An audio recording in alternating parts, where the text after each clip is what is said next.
some in. When do we eat? Well, what's your hurry? All you get now is beans. Army food is no longer a matter of beans and guesswork.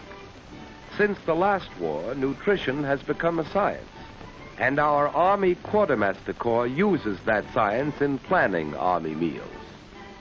Food correctly used means fighting strength for our soldiers and better health for civilians. Scientists at food plants, at universities, and at the Quartermaster Corps' own subsistence laboratories in Chicago study food for energy. The food weapons of our enemies are investigated. The Japanese are supposed to produce great fighting energy out of a handful of rice. This is the amount of rice one of our soldiers would have to eat to approach the energy in his own ration. The Nazis are supposed to have a Superman vitamin pill. The pill story is checked by Dr. Ansel Keys and his staff at the University of Minnesota. Vitamins and pills do not help pull weight, but vitamins do help the body use food. Only after eating actual food can a soldier pull more weight or push a bayonet harder. To discover what foods contain the right vitamins for fighting in various parts of the world, experiments are conducted in rooms where any climate can be imitated. Holy smoke, they got us in the Sahara Desert. In this heat, different foods are tried.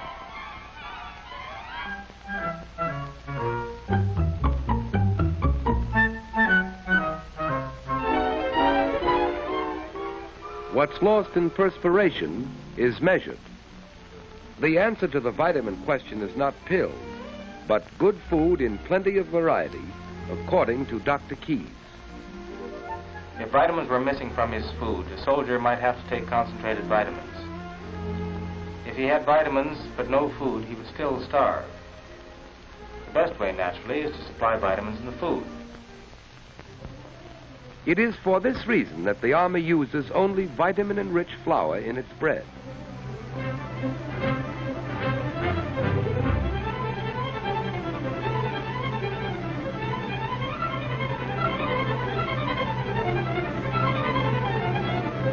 Smells good, huh?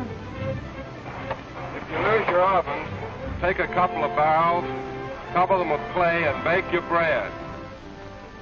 The Quartermaster Corps believes in supplying our men everywhere with an abundant variety of fresh food of the kind they like, cooked the way they like it. In this country, the job is comparatively simple. All Army cooks follow a standard menu prepared by nutritionists in Washington. Vegetables and fruits, milk and eggs are centrally purchased in vast quantities by Army officers and civilian experts. The pick of the country's fresh meat is bought, nearly a pound a day per soldier.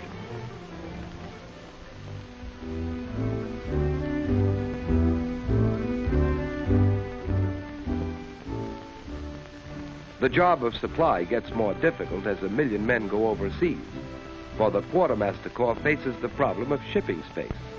So meat is deboned, saving 60% in bulk. Still more space is saved through dehydration. A greater variety of foods can now be shipped in this form. Only the water in them is removed to be replaced before cooking. Thus, one ship can carry the load of 10. For dehydration, every egg is examined.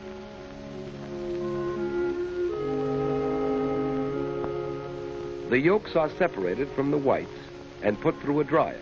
Our soldiers on the other side of the world will be provided with breakfast omelets made of this pure yolk powder. Vegetables, such as beets, go through a new process which preserves color, taste, and vitamin content. While these amazing developments in food processing are now used principally for the Army, millions of civilians will be benefited after the war. For in the future, no household need be without vitamin-rich vegetables and fruits at any time. Dehydrated food is easy to keep. The Quartermaster Corps laboratory has established this in exhaustive tests. Only water need be added.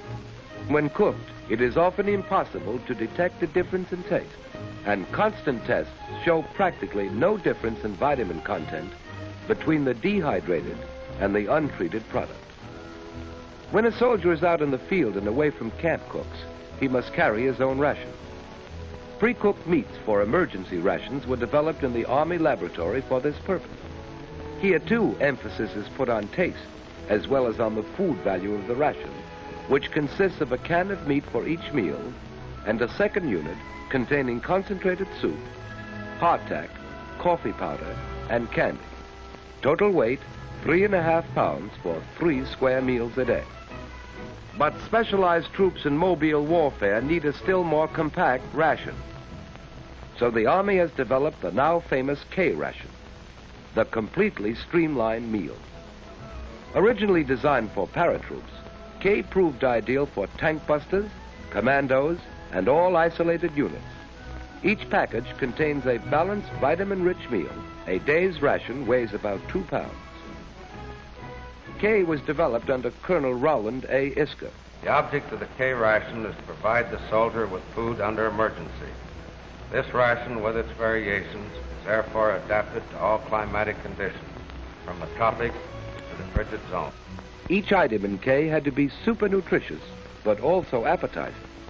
So each item was tested by Colonel Isker's guinea pig lunch club.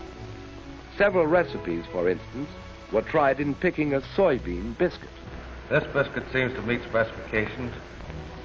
Pretty tasty biscuit. You bake this biscuit on existing equipment. With a few adjustments. How much soy is there in these? About 1 part in 7. It's good eating. Thus we find ways to use such highly nourishing staples as the soybean, which is easily produced in great plenty. The energies in this and other hitherto inefficiently used foods are unlocked for the world by chemists such as Dr. Julian of Illinois, a famous soy expert. Soy flour strengthens wheat flour, eggs, lard in the K ration breakfast biscuit. With this and other items in K, we are in the possession of new foods, new methods of preparation, which make mankind independent of distance and climate. These war foods are also bulwarks against famine and catastrophe. To produce them, we have a new industry. When the Army asked its suppliers to build this packaged food industry overnight, they didn't know they were getting K ready for Africa. A chewing gum company flung together a package assembly line out of bicycle chain. This company intends to make K a packaged meal business when peace comes. Millions of K rations. Each container has a tin of meat or cheese, the soy and other biscuits, a concentrated chocolate bar, fruit bar or dextrose candies, coffee, lemon or soup powder, instantly soluble in cold or hot water, cigarettes, and that American nerve tonic, chewing gum. And this amazing package requires no strategic material. Tests, such as the bubble test, sometimes uncover imperfections. For K cartons must be air and watertight, gas-proof, and seaworthy.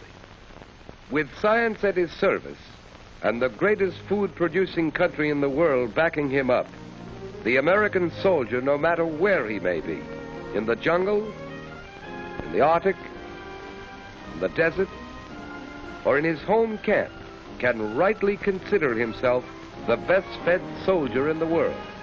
And in the future, the war-born knowledge that has made him so, when spread over the world, can guarantee that no one on earth need suffer from malnutrition or from hunger.